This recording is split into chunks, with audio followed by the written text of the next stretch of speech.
Well, it's been a while since we've talked about Wanda Halbert on this program, but we are again today. And Sam Hardiman broke the story to explain, in a nutshell, what it is that has her kind of being second guessed this time, the $7 million that's missing. Yeah, absolutely. So last year, rather than raise property taxes by more than they did, the city did raise property taxes by 49 cents. They doubled vehicle registration fees, which is essentially the city whale tax. And it went from $30 to $60.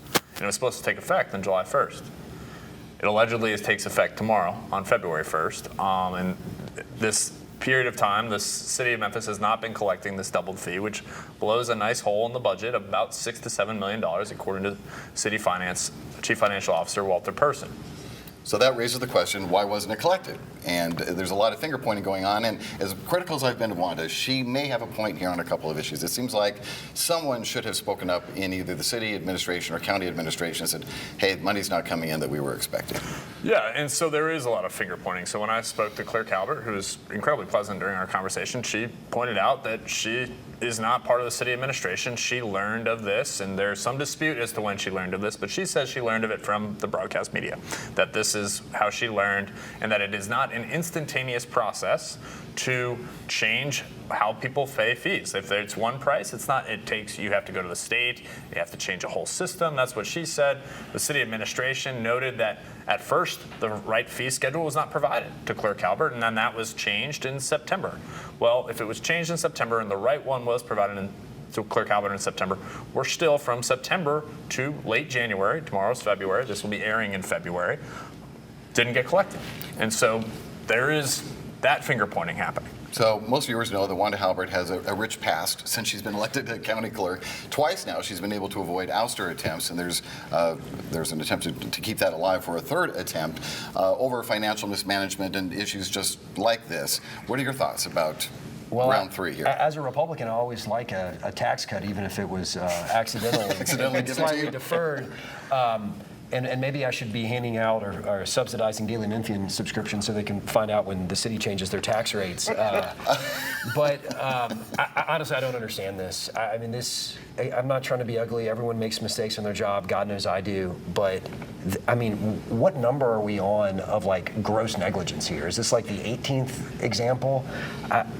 Again, and I'm going to come back to my hobby horse from a moment ago.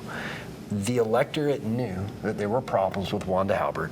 There was a technocratic, legitimate opponent last election, but he happened to have the scarlet letter R next to his name.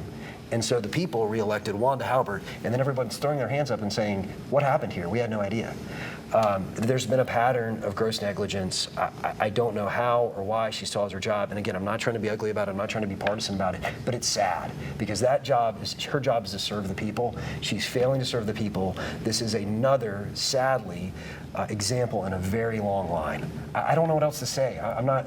We've been critical of there's a clerk for everything in Shelby County, but this one really does matter. This position collects a lot of money for. I mean, more people in this community have interactions with the county clerk's office, I think, than any office. That's right. In government, yeah. Every car no owner, question about right? it. Everyone gets married, marriage license, and all of that. Business licenses. Feminine LGW. That's it. Right. Yeah.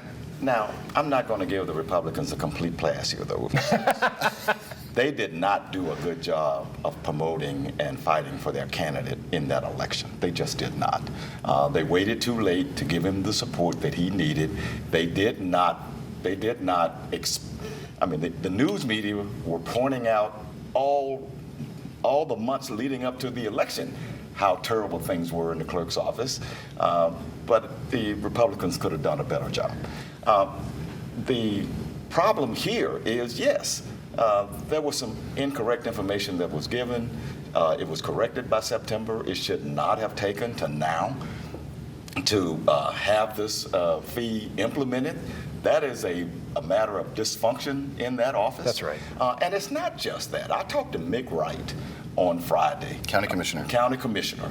And he is frustrated here because he keeps getting emails from constituents talking about still having problems getting license renewals. And the bigger problem continues to be the commercial businesses, the fleet operators who are waiting months and months, even to the point where one of them is threatening to leave Memphis because they can't get the cooperation and what they need from the county clerk's office. This is dysfunction on steroids down there. Something has to be done. Can we go to nonpartisan elections for countywide positions that are not policymaking? Can we do that? I mean, it would take a. We've talked about We this. have talked about that too. But again, it was the Republicans who started the partisan elections in 1992. That's very true. It's very true. So talk to your friends in the Republican Party, Chris, and get them to. It's too late to change now, but they were the ones who started. I got to move on, but a quick question. In your reporting, this $7 million hole now, is the city administration, what are they going to do to make that up? Yeah, so the city has sort of had some good fortune here, right? They have higher than expected property tax income. They have higher than expected interest income. So, oh, great, the hole might be filled. Well, if there wasn't a hole in the first place, you would just have extra revenue. Wouldn't that be nice? And I think the city of Memphis sorely needs revenue. We're talking about $7 million. That's a new community center. That's right. a tremendous amount of parks programming. That's a tremendous amount of books for the library. Squad cars. The quality of life things that keep people from leaving a city that has lost population, right? So, right, there's maybe not the great hole, but there's lost revenue. Okay.